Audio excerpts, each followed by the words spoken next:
السلام علیکم ورحمۃ اللہ تعالیٰ وبرکاتہ۔ آج میں آپ لوگوں کے سامنے دنیا کی حقیقت کو بتانے جا رہا ہوں، اور اللہ کے پیارے حبیب مصطفیٰ کریم صلی اللہ تعالیٰ علیہ وسلم نے دنیا کی حقیقت کو کس انداز میں بیان فرمایا۔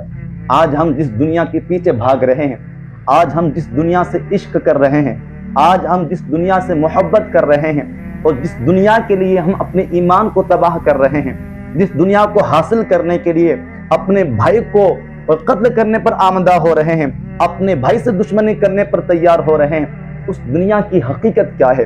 وہ دنیا جس کے بارے میں اللہ کے پیارے حبیب مصطفیٰ کریم صلی اللہ علیہ وسلم نے ارشاد فرمایا، الدنیا سجن المؤمنی و جنت الکافر، کہ یہ دنیا مومنوں کے لیے قید خانہ ہے اور کافروں کے لیے جنت ہے۔ اللہ کے پیارے حبیب مصطفیٰ کریم صلی اللہ علیہ وسلم نے اس دنیا کو مومنوں کے لیے قید خانہ فرمایا۔ مجھے بتاؤ، کیا کوئی شخص قید خانے سے محبت کرتا ہے؟ کوئی شخص قید خانے سے عشق کرتا ہے؟ کوئی شخص قید خانے سے دل لگاتا ہے؟ نہیں لگاتا۔ تو اللہ کے پیارے حبیب مصطفیٰ کریم صلی اللہ تعالیٰ علیہ وسلم نے اس دنیا کو مومنوں کے لیے قید خانہ فرمایا، اور اسی دنیا کو کافروں کے لیے جنت فرمایا۔ یعنی یہ دنیا کافروں کے لیے سب کچھ ہے، اور کافر اس دنیا میں جو بھی نیکی کا کام کرتا ہے، اللہ رب العزت اس کی نیکی کا بدلہ اس کو دنیا میں ہی دے دیتا ہے۔ آخرت میں کافروں کا کچھ حصہ باقی نہیں رہتا۔ اللہ رب العزت کافروں کے لیے جہنم کا وعدہ فرماتا ہے، اور اللہ رب العزت مومنوں کے لیے جنت کا وعدہ فرماتا ہے۔ اس دنیا میں انسان، وہ کافر اس دنیا کے لیے سب کچھ ہے، اور مومنوں کے لیے اس دنیا کو اللہ کے پیارے حبیب مصطفیٰ کریم صلی اللہ علیہ وسلم نے قید خانہ فرمایا، اور قید خانے سے کوئی بھی محبت نہیں کرتا۔ اللہ کے پیارے حبیب مصطفیٰ کریم صلی اللہ علیہ وسلم کی اس حدیث پاک سے پتہ چلتا ہے، معلوم ہوتا ہے کہ یہ دنیا کافروں کے لیے جنت ہے، یہ دنیا کافروں کے لیے سب کچھ ہے، اور کافر ہی اس دنیا سے محبت کرتا ہے، کافر ہی اس دنیا کے پیچھے بھاگتا ہے، کافر ہی اس دنیا کو جو ہے حاصل کرنے کی کوشش کرتا ہے۔ اللہ اکبر۔ حضرت مولانا سمرقندی رحمۃ اللہ تعالی علیہ بہت ہی ایک زبردست روایت بیان کرتے ہیں، بیان فرماتے ہیں کہ چوتھے آسمان پر دو فرشتوں کا آپس میں ملاقات ہوئی، تو ایک دوسرے سے کہا کہ آپ کہاں جا رہے ہیں؟ کہا کہ ایک یہودی مرنے والا ہے، اور انہوں نے مچھلی کھانے کی خواہش کی، لیکن اس کے شہر کے دریا میں مچھلی نہیں ہے، تو مجھے حکم دیا گیا ہے کہ میں اس کے شہر کے دریا میں مچھلی ڈال آؤ، تاکہ وہ اسے پکڑ کر اسے کھائے اور اپنی خواہش کو پورا کرے، اپنی خواہش کی تکمیل کرے۔ کیوں؟ وہ اس لیے کہ اللہ رب العزت نے اس یہودی کو اس کی نیکی کا بدلہ دنیا میں ہی دے دیا ہے، اور اب وہ جو یہودی مرنے والا ہے، اب بھی اس کی ایک نیکی کا بدلہ باقی ہے، اور اللہ رب العزت چاہتا ہے کہ اس کی ایک نیکی کا بدلہ جو باقی ہے اس کو دنیا میں ہی دے دے۔ اللہ رب العزت کی بارگاہ میں اس کا آخرت میں کچھ حصہ باقی نہ رہے، اس لیے میں اللہ رب العزت کے حکم سے اس یہودی کی خواہش کی تکمیل کے لیے جا رہا ہوں۔ تو دوسرے فرشتے نے کہا کہ اللہ رب العزت نے بھی مجھے ایک فریضہ دیا ہے، ایک کام دیا ہے، اور وہ یہ ہے کہ ایک بندہ مومن، ایک نیک بندہ جس کو اللہ رب العزت نے اس کی گناہوں کی سزا دنیا میں ہی دے دیا ہے، اب وہ بھی مرنے والا ہے، اور انہوں نے زیتون کھانے کی خواہش کی، اب وہ موت کی آخری گھڑی میں ہے، آخری سانس لے رہا ہے، انہوں نے زیتون کھانے کی خواہش کی، اور اللہ رب العزت نے مجھے حکم دیا ہے کہ میں اس کے پاس جاؤں اور اس کے زیتون کی برتن کو گرا دوں۔ اللہ نے اس کے گناہوں کی سزا دنیا میں دے دی ہے، اور اب انہوں نے جو زیتون کھانے کی خواہش کی، تو اللہ رب العزت چاہتا ہے کہ اس کی خواہش پوری نہ ہو، اس کی خواہش پوری نہ ہو سکے، اور جب وہ ان کی خواہش پوری نہیں ہو سکے گی تو اس کو رنج ہوگا، اسے تکلیف ہوگی، اور اللہ رب العزت اس رنج کی وجہ سے اور اس تکلیف کی وجہ سے اللہ رب العزت اس کے گناہوں کو معاف فرما دے گا، اور جب وہ خدا کی بارگاہ میں حاضر ہوگا تو اس کے ذمہ کوئی بھی گناہ باقی نہیں ہوگا، بلکہ وہ گناہوں سے پاک و صاف ہو کر خدا کی بارگاہ میں حاضر ہوگا۔ تو پتہ چلا، معلوم ہوا کہ بندہ مومن کو اللہ رب العزت کی طرف سے اگر کوئی رنج پہنچتا ہے، کوئی تکلیف آتی ہے، کوئی پریشانی آتی ہے، تو وہ بندہ مومن کے لیے خدا کی طرف سے انعام ہوتا ہے۔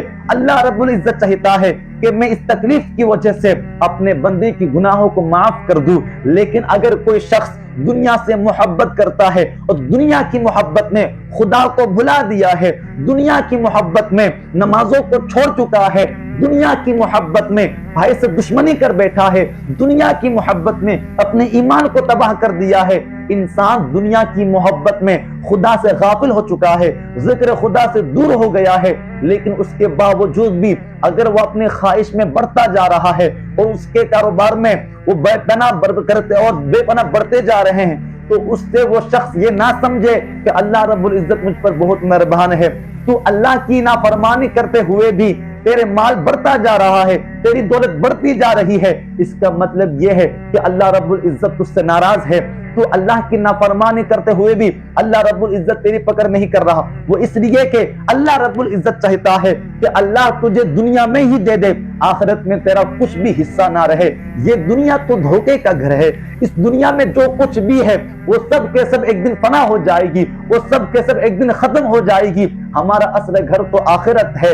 یہ دنیا چند دن کی دنیا، اللہ اکبر، سے 60 70 80 90 100 سال، زیادہ سے زیادہ 100 سال، اس 100 سال کے لیے ہم اپنی ابدی زندگی کو جو کبھی ختم نہ ہوگی، وہ اس آخری زندگی کو، ہم اپنے اصل گھر کو، آخرت کو تباہ کر رہے ہیں، اپنی ابدی زندگی کو تباہ کر رہے ہیں۔ میرے دوستوں اور بزرگوں، میرے اس بیان سے اور میرے اس کہنے پر آپ اس کا مطلب یہ ہرگز نہ نکالے، میں یہ نہیں کہہ رہا ہے کہ آپ دنیا نہ کمائے، آپ پیسہ نہ کمائے۔ پیسہ کمانا دنیا نہیں ہے، دولت کمانا دنیا نہیں ہے۔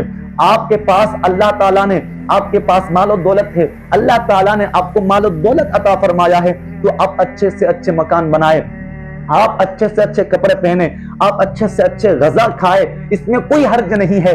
لیکن دنیا کی محبت میں، ان چیزوں کی محبت میں خدا کو بھول جائے، اسے دنیا دار کہتے ہیں، اسے دنیا کی محبت میں مبتلا ہونے والا شخص کہتے ہیں۔ میرے دوستوں اور بزرگوں، اللہ تعالیٰ نے آپ کو دیا ہے، بے شک آپ اچھے سے اچھے مکان بنائے، دنیا کی محبت میں خدا کو نہ بھول جائے۔ میرے دوستوں، اگر کوئی شخص اپنے کاروبار میں اور اپنے بزنس کر رہا، اپنے دکان میں بیٹھا ہے، اور وہ ایمانداری کے ساتھ کسی سے جھوٹ بول کر اور جو ہے اللہ اکبر سود کا لین دین نہ کرتے ہوئے، بلکہ ایمانداری کے ساتھ کسی کا مال غصب کر کے نہیں، بلکہ ایمانداری کے ساتھ وہ اپنا کاروبار کر رہا ہے، اپنے دکان میں بیٹھا ہے، لیکن اس کا دل خدا کے خوف میں ہے، وہ خدا کے خوف میں کانپتا ہے اور خدا کے خوف ان کے دل میں موجود ہے، تو خدا کی قسم 5 وقت کی نمازوں کی پابندی کرتا ہے، تو وہ کاروبار میں بیٹھنے والا، اپنی دکان میں بیٹھنے والا شخص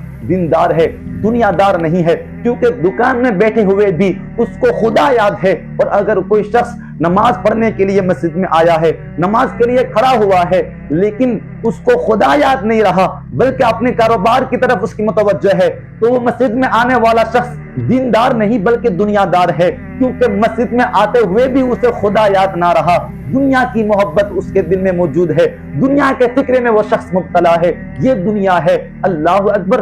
آج دنیا کی محبت میں ہم اپنی آخرت کو تباہ کر رہے ہیں، اپنی آخرت کو برباد کر رہے ہیں۔ اللہ کے پیارے حبیب مصطفیٰ کریم صلی اللہ علیہ وسلم ارشاد فرماتے ہیں کہ اس شخص پر بڑا تعجب ہوتا ہے جو آخرت کی تصدیق کرتا ہے اور دھوکے والے گھر دنیا کے لیے کوشش کرتا ہے۔ اس دنیا کی حقیقت کو میرے آقا مصطفیٰ کریم صلی اللہ تعالی علیہ وسلم بیان کرتے ہوئے ارشاد فرماتے ہیں، ایک مرتبہ اللہ کے پیارے حبیب مصطفیٰ کریم صلی اللہ علیہ وسلم ایک مردہ بکری کے پاس سے گزرے، تو صحابہ کرام سے میرے آقا مصطفیٰ کریم صلی اللہ علیہ وسلم نے ارشاد فرمایا کہ مجھے بتاؤ کیا یہ بکری اپنے مالک کو پسند ہے؟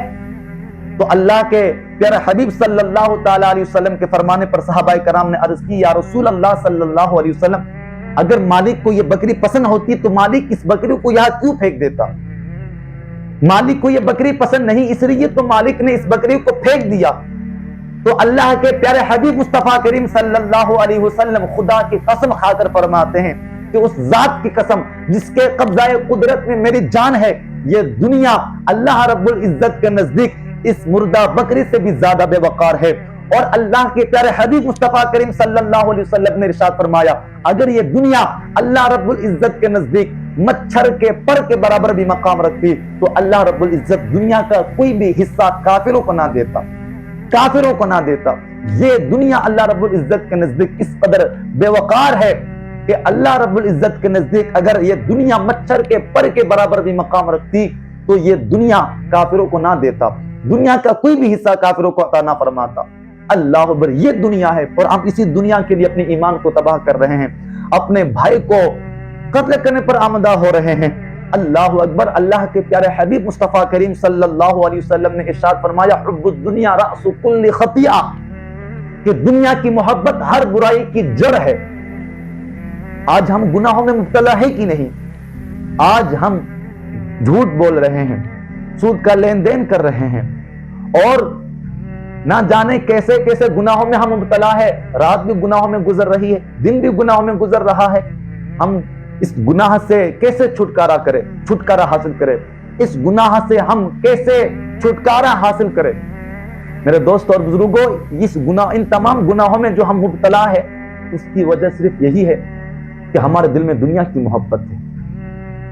اللہ کے پیارے حبیب مصطفیٰ کریم صلی اللہ علیہ وسلم نے جب ارشاد فرمایا کہ حب الدنیا رأس کل خطیئہ، کہ دنیا کی محبت ہر برائی کی جڑ ہے، تو سب سے پہلے یہ دنیا کی محبت دل میں آتی ہے، سب سے پہلے دنیا کی محبت دل میں گھر کرتی ہے، اس کے بعد خود بخود دوسری محبتیں دل میں پیدا ہو جاتی ہے، پھر انسان گناہوں میں مبتلا ہو جاتا ہے۔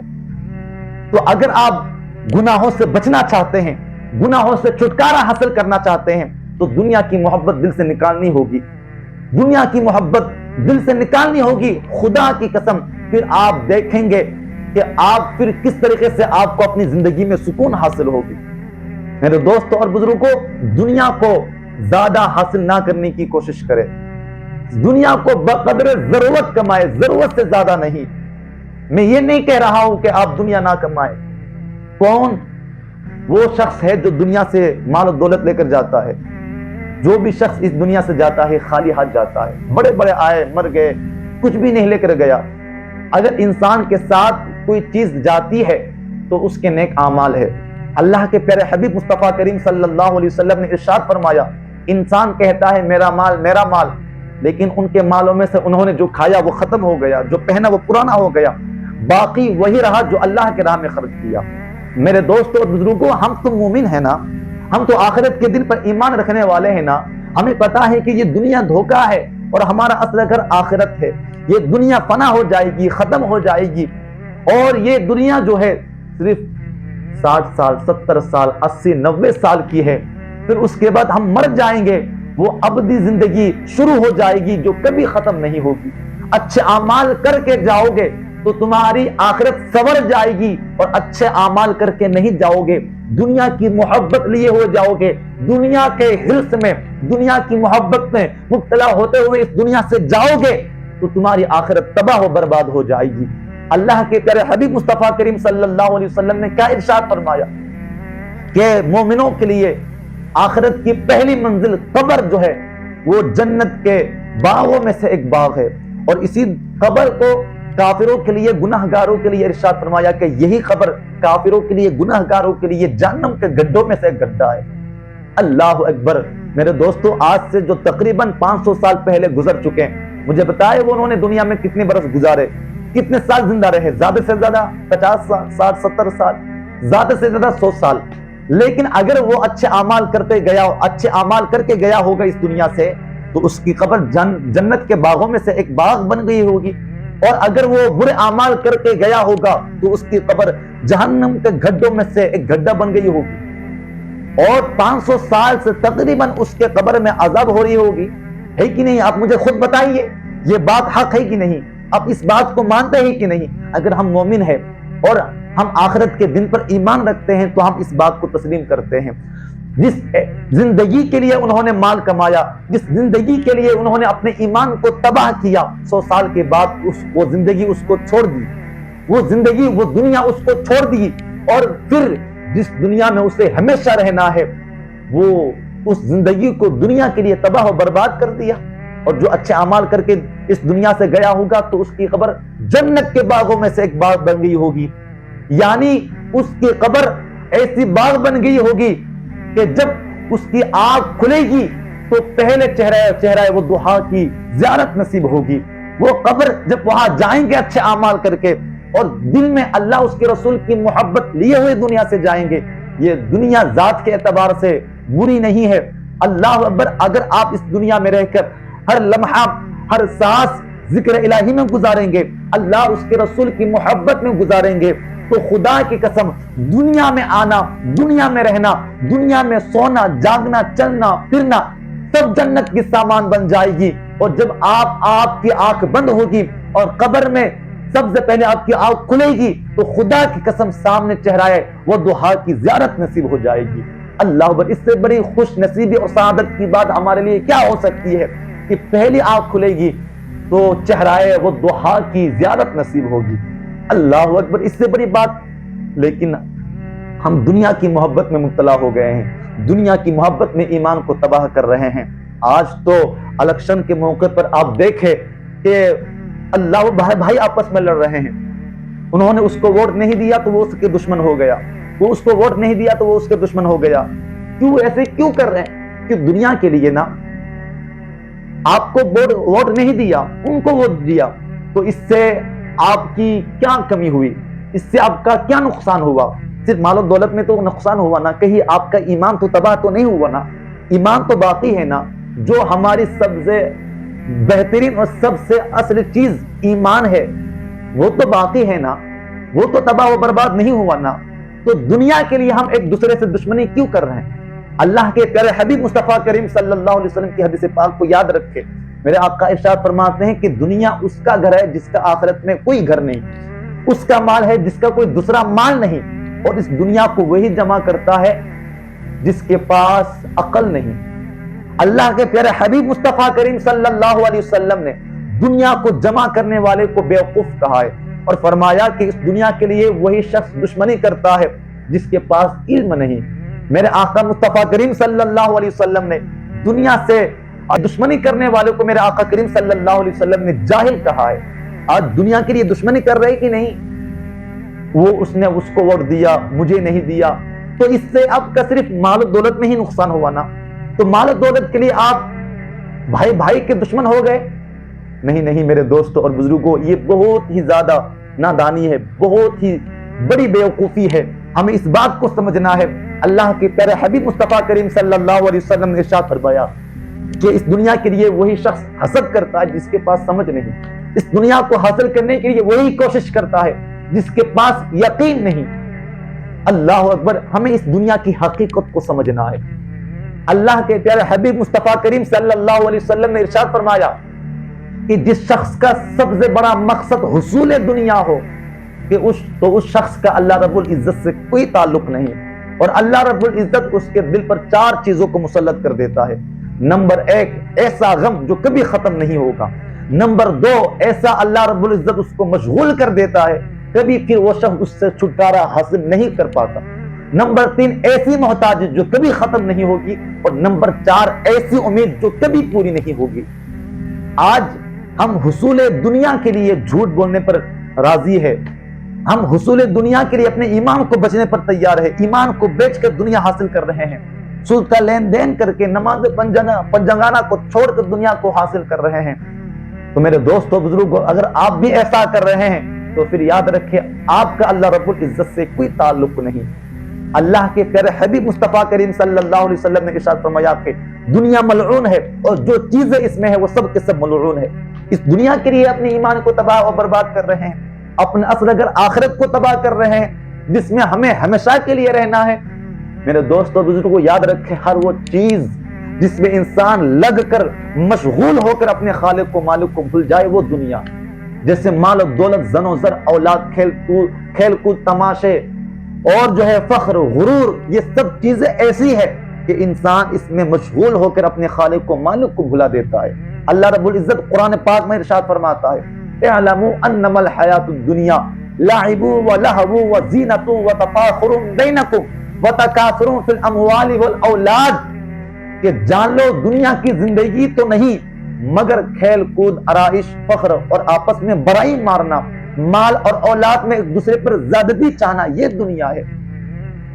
اللہ, اور یہ تو دنیا صرف کھیل کود کے لیے ہے, اور یہ دنیا کی اس دنیا کے لیے وہی فخر اور غرور کرتا ہے. جس کا آخرت میں کوئی حصہ نہیں، جس کا آخرت میں کوئی گھر نہیں۔ حضرت محمد مصطفیٰ صلی اللہ علیہ وسلم نے ارشاد فرمایا کہ قیامت کے دن ایک شخص آئے گا جو تہامہ پہاڑ کے برابر نیکیاں لے کر آئے گا، لیکن اس شخص کو جہنم میں ڈالنے کا حکم دیا جائے گا۔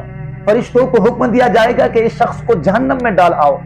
صحابہ کرام رضوان اللہ تعالی علیہم اجمعین نے عرض کی یا رسول اللہ صلی اللہ علیہ وسلم کیا وہ شخص نماز پڑھنے والا ہوگا؟ تو میرے آقا نے ارشاد فرمایا کہ وہ نماز پڑھنے والا بھی ہوگا، روزہ رکھنے والا بھی ہوگا، رات کے ایک حصے میں عبادت کرنے والا بھی ہوگا، لیکن وہ دنیا سے محبت کرنے والا ہوگا۔ دنیا کی محبت کی وجہ سے اس کی ساری نیکیاں ضائع ہو جائے گی اور اس کو جہنم میں ڈالنے کا حکم ہوگا۔ اسی طریقے سے حضرت موسیٰ علیہ السلام ایک شخص کے پاس سے گزرے تو وہ شخص زارو قطار رو رہا تھا۔ اللہ اکبر! حضرت موسیٰ علیہ السلام اپنے کام کے لیے جا رہے تھے، جب رفع حاجت سے فارغ ہوئے تو حضرت موسیٰ علیہ السلام نے دیکھا کہ وہ شخص ابھی تک رو رہا ہے اور خوف خدا کی وجہ سے خاک اپنے سر پر ڈال رہا ہے۔ تو اللہ کے پیغمبر حضرت موسیٰ علیہ السلام اللہ رب العزت سے فرمایا کہ اے میرے رب، یہ شخص تیرے خوف سے رو رہا ہے، یہ شخص جو بھی مانگ رہا تو اسے عطا کر دے۔ تو اللہ رب العزت کی طرف سے آواز آئی، ندا آئی کہ اے میرے پیغمبر، اے میرے کلیم موسیٰ، اگر یہ شخص اتنا روئے کہ ان کے آنکھوں کے راستے سے ان کا دماغ باہر آ جائے اور اتنا ہاتھ اٹھائے کہ ان کا ہاتھ ٹوٹ جائے، تب بھی میں اس کی دعا کو قبول نہیں کروں گا۔ کیوں؟ وہ اس لیے کہ یہ شخص دنیا سے محبت کرنے والا ہے، دنیا پر جان دینے والا ہے۔ تو دنیا کی محبت میں اپنی ایمان کو تباہ کرنے والا شخص بڑا ہی ملعون ہوتا ہے۔ اللہ کے پیارے حبیب مصطفیٰ کریم صلی اللہ علیہ وسلم نے اس شخص پر تعجب کا اظہار فرمایا جو آخرت کے گھر کی تصدیق کرتا ہے اور دھوکے والے گھر دنیا کے لیے کوشش کرتا ہے، دنیا کے لیے محنت کرتا ہے، دنیا کے لیے کاوشیں کرتا ہے۔ مجھے یاد رکھو، میرے اس بات کو یاد رکھے کہ اللہ کے پیارے حبیب مصطفیٰ کریم صلی اللہ علیہ وسلم نے ارشاد فرمایا کہ یہ دنیا تمہارے لیے سواری ہے، تم اس دنیا کے پشت پر سوار ہو، یعنی تم ایک مسافر ہو، یہ دنیا مسافر خانہ ہے۔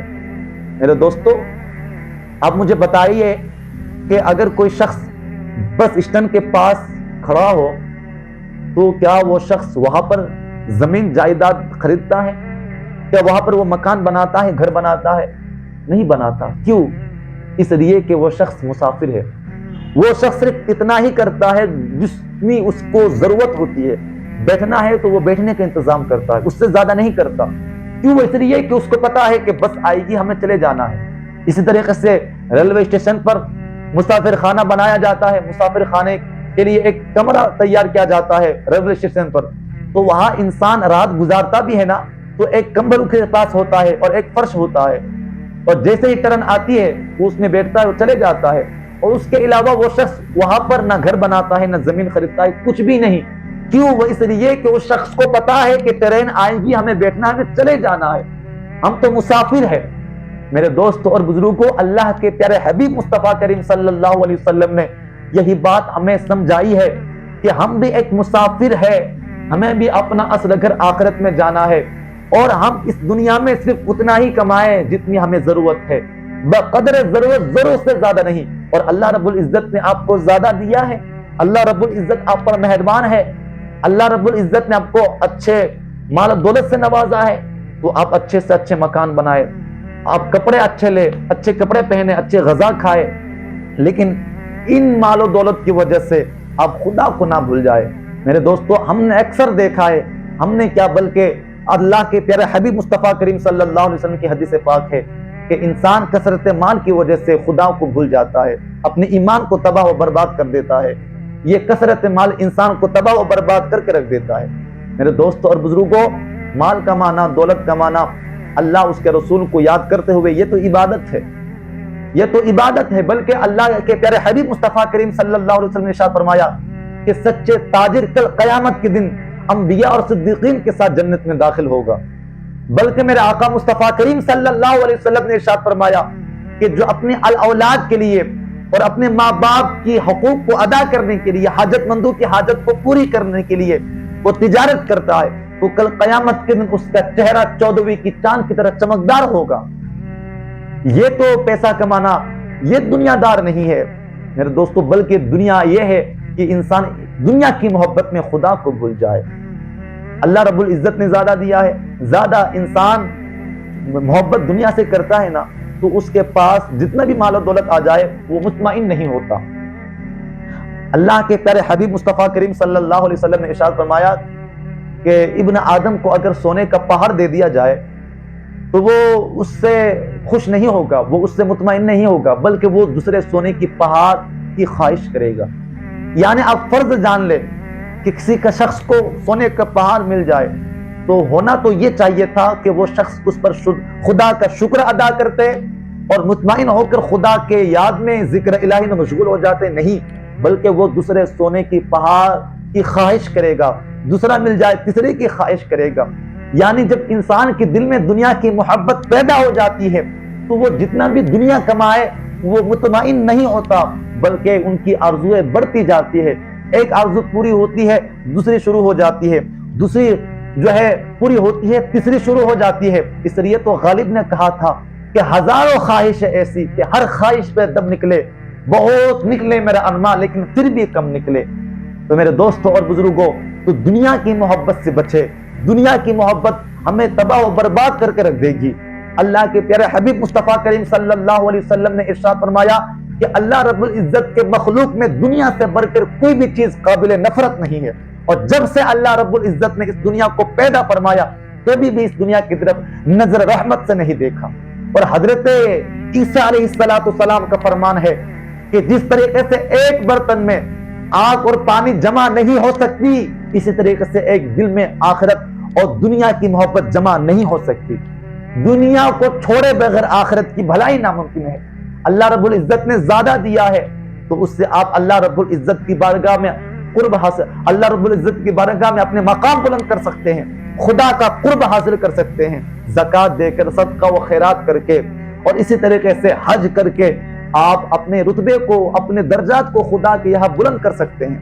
لیکن ان چیزوں کی محبت میں آپ خدا کو نہ بھول جائے۔ یاد رکھیں، میں آپ کو بتاؤں، اللہ کے پیارے حبیب مصطفیٰ کریم صلی اللہ تعالی علیہ وسلم نے ارشاد فرمایا کہ الدنیا سجن المؤمن و جنت الکافر، کہ یہ دنیا مومنوں کے لیے قید خانہ ہے اور کافروں کے لیے جنت ہے۔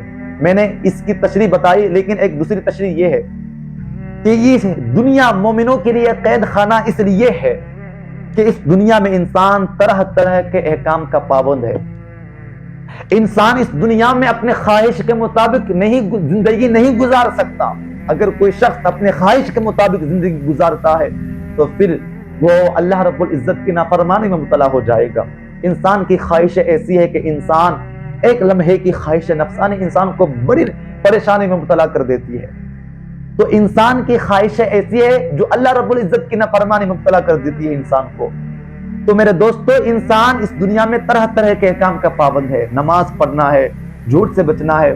یہ دنیا مومنوں کے لیے قید خانہ اس لیے ہے، اس لیے کہ مومنوں کے لیے آخرت میں جنت کا وعدہ ہے، اور وہ جو جنت ہے نا وہ عیش و عشرت کی جگہ ہے۔ اس جنت میں انسان کسی بھی قسم کا پابند نہیں ہوگا، بلکہ وہ جو بھی خواہش کرے گا وہ چیز اس کے سامنے حاضر ہو جائے گی۔ اور یہ دنیا کافروں کے لیے جنت اس لیے ہے کہ ان کافروں کے لیے آخرت میں جہنم کا وعدہ ہے۔ تو اس جہنم کے مقابلے میں تو یہ دنیا اس کے لیے جنت ہی تو ہے۔ وہ آخرت ان کافروں کے لیے جہنم، وہ جہنم جس میں آگ ہے، جس میں بچھو ہے، سانپ ہے، وہ عذاب کبھی ختم نہیں ہوگی۔ تو اس عذاب کے مقابلے میں یہ دنیا تو ان کافروں کے لیے جنت ہی تو ہے نا۔ ذرا آپ اس بات کو سمجھنے کی کوشش کریں میرے دوستوں اور بزرگوں۔ یہ دنیا، اس دنیا میں اگر آپ اللہ اس کے رسول کی محبت میں جائیں گے تو خدا کی قسم آپ کی آخرت سنور جائے گی۔ اور اب میں آپ کو ایک واقعہ بتاتا ہوں کہ دنیا کو چھوڑنے والا اور دنیا کی محبت کو دل سے نکال کر اللہ اس کے رسول کی محبت میں زندگی گزارنے والے کی شان کس قدر اللہ رب العزت بلند کرتا ہے۔ حضرت ابراہیم بن ادہم تارک الدنیا، جنہوں نے سلطنت کو ٹھوکر مارا، حضرت ابراہیم بن ادہم رضی اللہ تعالی عنہ کا قصہ اور ان کا واقعہ آپ کے سامنے پیش کرتا ہوں۔ حضرت ابراہیم بن ادہم رضی اللہ تعالی عنہ ایک مرتبہ اپنے شاہی محل میں آرام کر رہے تھے، تو آپ کے شاہی محل کے چھت پر کسی کی چلنے کی آواز خوب زور زور سے آ رہی تھی۔ تو حضرت ابراہیم بن ادہم رضی اللہ تعالی عنہ نے سوچا کہ اتنی رات کے وقت کس کی اتنی ہمت اور جرات ہو سکتی ہے کہ شاہی محل کے چھت پر وہ وہاں پر بیٹھے اور وہاں پر وہ زور زور سے چلے اور اتنی رات کے وقت۔ تو حضرت ابراہیم بن ادہم رضی اللہ تعالی عنہ نے اپنے شاہی محل کے کھڑکی کو کھولا اور آواز دی کہ کون ہے، جن ہو یا انسان ہو۔ تو پھر حضرت ابراہیم بن ادہم رضی اللہ تعالیٰ عنہ نے جب مڑ کر دیکھا تو کچھ لوگ شاہی محل میں کچھ تلاش کر رہے ہیں۔ تو حضرت ابراہیم بن ادہم رضی اللہ تعالیٰ عنہ نے کہا کہ تم شاہی محل میں کیا تلاش کر رہے ہو؟ تو ان لوگوں نے کہا کہ ہم اپنے گمشدہ اونٹ تلاش کر رہے ہیں۔ حضرت ابراہیم بن ادہم رضی اللہ تعالیٰ عنہ نے کہا کہ تم اپنی گمشدہ اونٹ میری شاہی محل میں تلاش کر رہے ہو؟ یا شاہی محل بادشاہ کے مسند پر ملے گی؟ تو اونٹ جنگل میں تلاش کرو۔ تو حضرت ابراہیم بن ادہم رضی اللہ تعالی عنہ کے اس جواب پر حضرت ابراہیم بن ادہم رضی اللہ تعالی عنہ کے فرمانے پر ادھر سے جواب آیا۔ ان لوگوں نے کہا کہ اے بادشاہ سلامت، جب شاہی محل میں اونٹ نہیں مل سکتی، آپ جب جانتے ہیں تو شاہی محل میں بیٹھ کر اور شاہی محل کے مسند پر آرام کرتے ہوئے خدا کیسے مل سکتا ہے؟ آپ کو خدا پانا ہے، خدا کا قرب حاصل کرنا چاہتے ہیں تو آپ تخت و تاج کو چھوڑے، شاہی محل کو چھوڑے اور راہ حق کی تلاش میں آپ تخت و تاج کو ٹھوکر مار کر آپ منزل مقصود کی طرف چلے تو آپ کو خدا مل جائے گا۔ حضرت ابراہیم بن ادہم رضی اللہ تعالی عنہ پر اس بات کا اس قدر اثر ہوا کہ اسی وقت حضرت ابراہیم بن ادہم رضی اللہ تعالی عنہ تخت و تاج کو ٹھوکر مار کر راہ حق کی تلاش میں نکلے اور منزل مقصود کی طرف روا دوا ہوئے، اور حضرت ابراہیم بن ادہم رضی اللہ تعالی عنہ اپنے مقصد میں اس حد تک کامیاب ہوئے کہ پہلے حضرت ابراہیم بن ادہم سروں پر حکومت کرتے تھے، اب دلوں پر حکومت کر رہے ہیں۔ پہلے جسموں پر حکومت کر رہے تھے، اب روحوں پر حکومت کر رہے ہیں۔ حضرت ابراہیم بن ادہم رضی اللہ تعالی عنہ کو اللہ رب العزت نے وہ مقام عطا فرمایا کہ حضرت خواجہ معین الدین چشتی اجمیری رضی اللہ تعالیٰ عنہ جیسے عظیم بزرگ، عظیم شخصیت آپ کے مریدوں کے سلسلوں میں داخل ہے۔ حضرت ابراہیم بن ادہم رضی اللہ تعالیٰ عنہ کی شان کو دیکھیں۔ ایک مرتبہ حضرت ابراہیم بن ادہم رضی اللہ تعالیٰ عنہ دریا کے کنارے بیٹھے اپنے پھٹے کپڑے سل رہے تھے۔ جو 7 ملکوں کے حاکم، 7 ملکوں پر حکومت کرنے والے آج دریا کے کنارے بیٹھے اپنے پھٹے کپڑے سل رہے ہیں، تو آپ کا جو وزیر پہلے رہ چکا تھا اپنے خادموں کے ساتھ اسی دریا سے اس کا گزر ہوا۔ جب اس کی نظر آپ پر پڑی، یعنی بادشاہ حضرت ابراہیم بن ادہم پر پڑی، تو وہ حیران ہو گیا، وہ ششدر رہ گیا کہ 7 ملکوں پر حکومت کرنے والے بادشاہ آج فقیروں کی طرح کپڑے سل رہا ہے۔ تو انہوں نے حضرت ابراہیم بن ادہم سے کہا کہ حضرت آپ نے یہ کیا فقیروں والی زندگی پسند کی؟ آپ تو 7 ملکوں پر حکومت کرنے والے، 7 ملکوں کی حکومت کو آپ نے چھوڑ کر آپ نے یہ کیا کیا؟ تو حضرت ابراہیم بن ادہم رضی اللہ تعالیٰ عنہ یہ سن کر کہتے ہیں کہ اب اللہ رب العزت نے مجھے بڑی شان سے نوازا، اور اسی وقت حضرت ابراہیم بن ادہم رضی اللہ تعالیٰ عنہ جس سوئی سے کپڑے سل رہے تھے اس سوئی کو دریا میں پھینک دیا، اور دریا کو حکم دیا کہ جو میں نے سوئی پھینکی ہے میری سوئی ڈھونڈ کر، میری سوئی تلاش کر کے میرے پاس لاؤ۔ حضرت ابراہیم بن ادہم رضی اللہ تعالیٰ عنہ کی اس بات کو جب وہ وزیر سنتا ہے تو وہ اور بھی حیران ہو جاتا ہے کہ یہ کیسی پاگل والی بات ہے کہ خود ہی سوئی کو دریا میں پھینک دیا اور خود ہی کہتا ہے کہ سوئی میرے پاس ڈھونڈ کر لاؤ، یہ کیسے ممکن ہے؟ اس وزیر کو پتا نہیں تھا کہ اللہ رب العزت نے حضرت ابراہیم بن ادہم رضی اللہ تعالیٰ عنہ کو کتنے عزت سے نوازا ہے۔ حضرت ابراہیم بن ادہم رضی اللہ تعالیٰ عنہ دریا کو حکم دیتے ہیں، اور دریا حضرت ابراہیم بن ادہم رضی اللہ عنہ کا حکم سنتے ہی دریا کی ساری مچھلیاں اپنی منہوں میں سونے کی سوئیاں لے کر حاضر ہوئی اور اپنے منہوں کو نکال کر حضرت ابراہیم بن ادہم رضی اللہ تعالیٰ عنہ کے بارگاہ میں حاضر ہوئی۔ حضرت ابراہیم بن ادہم رضی اللہ تعالیٰ عنہ نے کہا کہ مجھے سونے کی سوئیاں نہیں چاہیے، وہی چاہیے جو میں نے دریا میں پھینکی ہے۔ پھر ایک سوئی تلاش کر کے وہ سوئی لاتی ہے، اور حضرت ابراہیم بن ادہم رضی اللہ تعالیٰ عنہ اپنے وزیر سے کہتے ہیں مجھے بتاؤ وہ پانی حکومت اچھی تھی یا پھر یہ حقانی اور یہ روحانیت والی بادشاہت اور حکومت اچھی ہے؟ اللہ اکبر، یہ پانی حکومت تو پانی ختم ہو جائے گی لیکن یہ حکومت کبھی ختم نہ ہوگی۔ میرے دوستوں اور بزرگوں، اور یہ بات حقیقت ہوئی کہ حضرت ابراہیم بن ادھم رضی اللہ عنہ، اللہ رب العزت نے اس کو ایسی حکومت عطا فرمائی کہ اس کے گزرے ہوئے ہزاروں برس گزر چکے ہیں، ہزاروں سال ہو چکے ہیں، لیکن آج بھی وہ لوگوں کے دلوں میں حکومت کر رہے ہیں۔ آج بھی لوگ اس کے قول و فعل کو اپنا رہے ہیں، ان کی سیرت کو اپنا رہے ہیں، اور ان کی سیرت کو اپنا کر وہ بھی اللہ والے بن رہے ہیں۔ اللہ اکبر، یہ اللہ والے ہیں۔ میرے دوستوں اور بزرگوں کو آپ نے دیکھا کہ دنیا کو چھوڑنے والا حضرت ابراہیم بن ادھم رضی اللہ تعالی عنہ، جو صرف پہلے جسم پر حکومت کر رہے تھے، اب روح پر حکومت کر رہے ہیں۔ پہلے وہ اس حکومت کے بادشاہ تھے جو فانی حکومت ہے، لیکن جب انہوں نے فانی دنیا کو چھوڑا تو اللہ رب العزت نے اس کو ایسی حکومت عطا فرمائی جو کبھی ختم نہیں ہوگی۔ اللہ اکبر۔ میرے دوستوں اور بزرگوں، یہی تو میں آپ کو بتانا چاہتا ہوں، اگر انسان اللہ اس کے رسول کا ہو جاتا ہے، انسان جب دل سے دنیا کی محبت کو نکال کر اپنے دل میں اللہ اس کے رسول کی محبت بٹھاتا ہے تو خدا کی قسم اس کی دنیا بھی سنور جاتی ہے اور آخرت بھی سنور جاتی ہے۔ لیکن ہم سمجھتے نہیں ہے، دنیا کی محبت میں ہمیشہ دنیا کے فکر میں مبتلا رہنا، دنیا کو حاصل کرنے کے لیے ہمیشہ اس میں لگا رہنا۔ اللہ اکبر، یہ تو بہت بڑی نادانی ہے، یہ تو بہت بڑی بیوقوفی ہے۔ حضرت ابو امامہ باہلی رضی اللہ تعالیٰ عنہ روایت کرتے ہیں کہ ثعلبہ بن حاطب، یہ ثعلبہ بن حاطب بہت ہی مفلس بندے تھے، بڑے ہی عابد تھے۔ ایسے عابد تھے کہ وہ سید الانبیاء، امام الانبیاء کے پیچھے نماز پڑھتے تھے، لیکن اس کی ایک عادت تھی کہ جلدی سے نماز پڑھ کر وہ گھر کی طرف چل پڑتے تھے، جلدی سے مسجد سے نکل کر وہ گھر کی طرف روانہ ہو جاتے تھے۔ ایک مرتبہ اللہ کے پیارے حبیب مصطفیٰ کریم صلی اللہ علیہ وسلم نے ان سے دریافت فرمایا کہ کیا وجہ ہے کہ تم جلدی سے مسجد سے نکل کر گھر چلے جاتے ہو؟ تو ثعلبہ بن حاطب نے کہا، یا رسول اللہ صلی اللہ علیہ وسلم، ہم بہت ہی مفلس ہیں، ہماری زندگی مفلسی میں گزر رہی ہے، ہمارے پاس صرف ایک ہی لباس ہے، اور اسی لباس کو میں پہن کر آپ کے پیچھے نماز پڑھتا ہوں، اور جلدی سے گھر اس لیے جاتا ہوں کہ میں اسی لباس کو اتار کر اپنی بیوی کو دیتا ہوں، میری بیوی اس لباس کو پہن کر نماز پڑھتی ہے۔ یا رسول اللہ صلی اللہ علیہ وسلم، آپ میرے لیے دعا کر دے کہ اللہ رب العزت مجھے مال و دولت عطا فرمائے۔ تو اللہ کے پیارے حبیب مصطفیٰ کریم صلی اللہ علیہ وسلم نے ارشاد فرمایا کہ وہ تھوڑا سا مال جس کا تو شکر ادا کرتا ہے اس مال کثیر سے بہتر ہے جس کا تو شکر ادا نہیں کر سکتا۔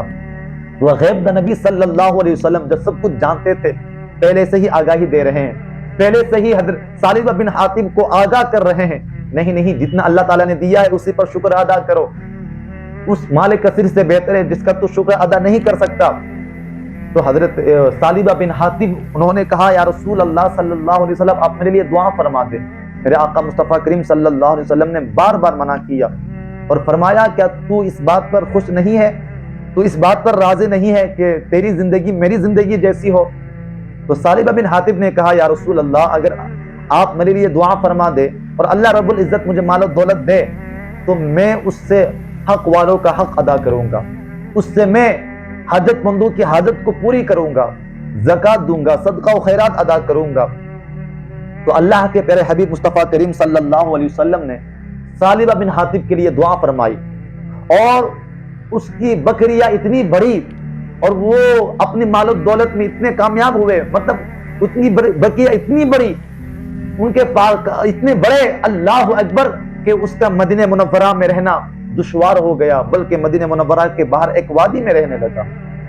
وہ ثعلبہ بن حاطب جو 5 وقت کی نمازیں امام الانبیاء کے پیچھے نہ پڑتا تھا، اب مال کی مشغولیت کی وجہ سے، کاروبار کی مصروفیت کی وجہ سے صرف 2 نمازیں پڑھنے کے لیے مسجد نبوی شریف میں حاضر ہوتا تھا، صرف ظہر اور عصر۔ 3 وقت کی نمازیں ان کی چھوٹنے لگی، 3 وقت کی نمازیں وہ اللہ پر چھوڑنے لگا، اور پھر مال بڑھا، بکریاں بڑھی اور مصروفیت بڑھی۔ اللہ اکبر، اب 5 وقت کی نمازیں ان کی جانے لگی، 5 وقت کی نمازیں چھوٹنے لگی۔ اب صرف نماز جمعہ کے لیے مسجد نبوی شریف میں آتا تھا، اور مال بڑھا، بکریاں بڑھی، یہاں تک کہ وہ اور زیادہ دور ہو گیا، اب نماز جمعہ بھی ان کی چھوٹنے لگی۔ اللہ اکبر، اللہ کے پیارے حبیب مصطفیٰ کریم صلی اللہ علیہ وسلم صحابہ کرام سے دریافت فرمایا کہ ثعلبہ بن حاطب کا کیا بنا؟ تو تو صحابہ کرام نے عرض کی یا رسول اللہ صلی اللہ علیہ وسلم اس نے بکری لی اور وہ اتنی بڑی کہ مدینہ منورہ میں رہنا اس کا دشوار ہو گیا.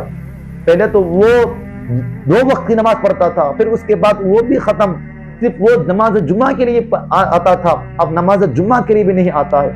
تو میرے آقا مصطفیٰ کریم صلی اللہ علیہ وسلم نے یہ سن کے فرمایا اے صالبہ افسوس، اے صالبہ افسوس. اس کے بعد زکوٰۃ والی آیت نازل ہوئی خذ من اموالہم صدقۃ تطہرھم وتزکیہم بہا وصلی علیہم ان صلاتک سکن لہم.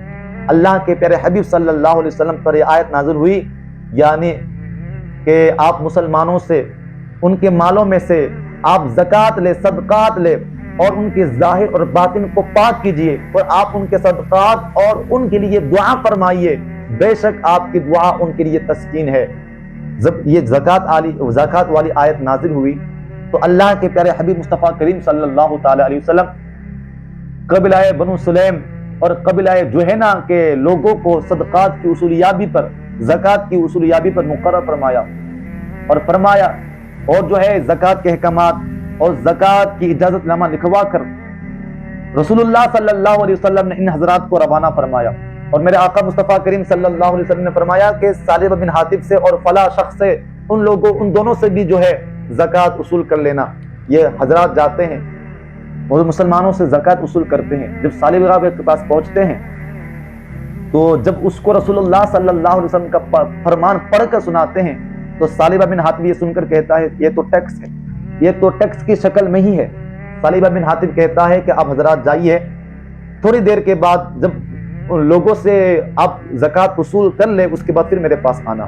یہ حضرات جاتے ہیں اور بنو سلیم کے اس شخص کے پاس جاتے ہیں جس کے متعلق سے میرے آقا مصطفیٰ کریم صلی اللہ علیہ وسلم نے ارشاد فرمایا.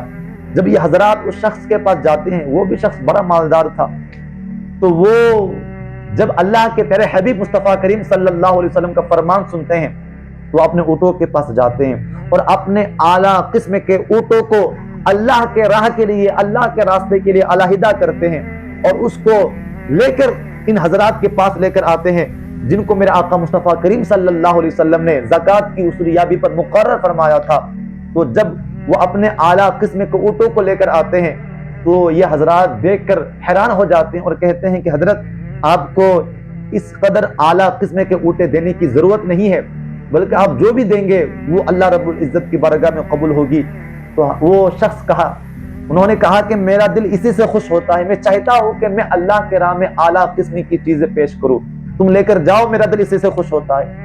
اللہ اکبر. یہ حضرات جب مسلمانوں سے زکوٰۃ وصول کر چکے پھر دوبارہ ثعلبہ کے پاس پہنچتے ہیں، پھر ان کو رسول اللہ صلی اللہ علیہ وسلم کا فرمان پڑھ کر سناتے ہیں. تو ثعلبہ بن حاطب جب اس کو پڑھتے ہیں وہ کہتے ہیں تو یہ تو ٹیکس ہے، میں اس میں ذرا غور و فکر کرتا ہوں، تم لوگ جاؤ، میں بعد میں آتا ہوں. یہ حضرات جب رسول اللہ صلی اللہ علیہ وسلم کی بارگاہ میں پہنچتے ہیں تو میرے آقا مصطفیٰ کریم صلی اللہ تعالی علیہ وسلم ان حضرات سے بات چیت کرنے سے پہلے ہی سمجھ گئے کہ ثعلبہ نے زکوٰۃ نہیں دیا. اور میرے آقا مصطفیٰ کریم صلی اللہ علیہ وسلم نے افسوس فرمایا ثعلبہ پر اور فرمایا اے ثعلبہ افسوس. اور پھر میرے آقا مصطفیٰ کریم صلی اللہ علیہ وسلم بنو سلیم کے اس شخص کے لیے دعا فرمائی. پھر اس کے بعد ثعلبہ کے لیے اللہ تبارک تعالیٰ نے آیت نازل فرمائی کہ وَمِنْهُمْ مَنْ عَاهَدَ اللَّهُ لَئِنْ آتَانَا مِنْ فَضْلِهِ لَنَصَّدَّقَنَّ وَلَنَكُونَنَّ مِنَ الصَّالِحِينَ فَلَمَّا آتَاهُمْ مِنْ فَضْلِهِ بَخِلُوا بِهِ وَتَوَلَّوْا وَهُمْ مُعْرِضُونَ. اللہ رب العزت نے فرمایا کہ بعض ان میں سے وہ ہے جنہوں نے وعدہ کیا کہ اللہ رب العزت اگر اپنے فضل سے ہمیں عطا فرمائے گا تو ہم اللہ رب العزت کے راہ میں خرچ کریں گے. لیکن جب اللہ رب العزت نے اسے اپنے فضل سے عطا فرمایا تو وہ اپنے وعدے سے پھر گئے، بس اللہ رب العزت اس کے دلوں میں نفاق پیدا کر دیا. کیوں؟ وہ اس لیے کہ وہ اللہ رب العزت سے کیے ہوئے وعدے کے خلاف کیا، وہ اس لیے کہ وہ جھوٹ بولتے تھے. اللہ اکبر. جب ثعلبہ کے لیے یہ آیت نازل ہوئی تو اس وقت رسول اللہ صلی اللہ علیہ وسلم کی بارگاہ میں ثعلبہ بن حاطب کا ایک رشتہ دار وہاں بیٹھا ہوا تھا. تو اس آیت کو سننے کے بعد ثعلبہ بن حاطب کا وہ رشتہ دار ثعلبہ کا پاس پہنچتے ہیں اور ثعلبہ سے کہتے ہیں کہ اللہ رب العزت نے تیرے بارے میں فلا فلا آیت نازل فرمائی ہے. تو ثعلبہ جب یہ بات سنتا ہے تو وہ اپنے سر پر خاک ڈالنے لگتا ہے اور روتے ہوئے رسول اللہ صلی اللہ علیہ وسلم کی بارگاہ میں اپنی مال و دولت کو لے کر آتے ہیں اور زکوٰۃ کو قبول کرنے کی درخواست پیش کرتے ہیں. لیکن اللہ کے پیارے حبیب مصطفیٰ کریم صلی اللہ علیہ وسلم نے انکار کر دیتے ہیں. میرے آقا مصطفیٰ کریم صلی اللہ علیہ وسلم ان کی زکوٰۃ کو قبول نہیں کرتے. اللہ اکبر. وہ روتے ہوئے واپس گھر لوٹ آتا ہے. جب حضرت سیدنا صدیق اکبر رضی اللہ تعالیٰ عنہ خلیفہ بنتے ہیں، دور سیدنا صدیق اکبر رضی اللہ تعالیٰ عنہ کے دور خلافت میں وہ اپنے مالوں کو لے کر آتے ہیں. حضرت ابوبکر صدیق رضی اللہ تعالیٰ عنہ یہی جواب دیتے ہیں کہ جب میرے آقا صلی اللہ علیہ وسلم نے تمہاری مال و دولت کو، تمہاری زکوٰۃ کو قبول نہیں فرمایا تو میں کیسے قبول کر سکتا ہوں. پھر اس کے بعد حضرت عمر فاروق رضی اللہ تعالیٰ عنہ کے دور خلافت میں بھی وہ اپنی مال و دولت کو لے کر آیا، لیکن حضرت عمر فاروق رضی اللہ تعالیٰ عنہ نے بھی اس کی زکوٰۃ کو قبول نہیں فرمایا. اور یہاں تک کہ حضرت عثمان غنی رضی اللہ تعالیٰ عنہ کے دور خلافت میں ثعلبہ بن حاطب کا انتقال ہو گیا. یہ ثعلبہ بن حاطب اللہ رب العزت کو ناراض کرتے ہوئے دنیا سے چلا گیا. اللہ اکبر. تو یہ مال و دولت کی محبت نے ثعلبہ بن حاطب کو تباہ و برباد کر دیا. یہ دنیا کی محبت بڑی تباہی اور بڑی بربادی ہے. دنیا فریب کی چیز ہے. اللہ اکبر. دنیا کی محبت میں اپنی آخرت کو تباہ نہ کرے، اپنی آخرت کو برباد نہ کرے. انسان نے سمجھ لیا کہ سب کچھ دنیا ہی دنیا ہے. نہیں نہیں، دنیا ہی سب کچھ نہیں ہے. ہمارا اصل گھر تو آخرت ہے. اللہ اکبر. ہمیں اپنے آخرت، دنیا نہیں، اپنے آخرت کے لیے تیاری کرنی ہے، اپنی آخرت کو سنوارنا ہے. اللہ رب العزت کی بارگاہ میں دعا کرے اللہ رب العزت ہم سبھی کے دلوں میں اللہ اس کے رسول کی محبت پیدا فرمائے اور ہمارے دلوں سے دنیا کی محبت کو نکالے، اور اللہ رب العزت ہم پر اپنا خاص فضل فرمائے. وما علینا الا البلاغ. السلام علیکم.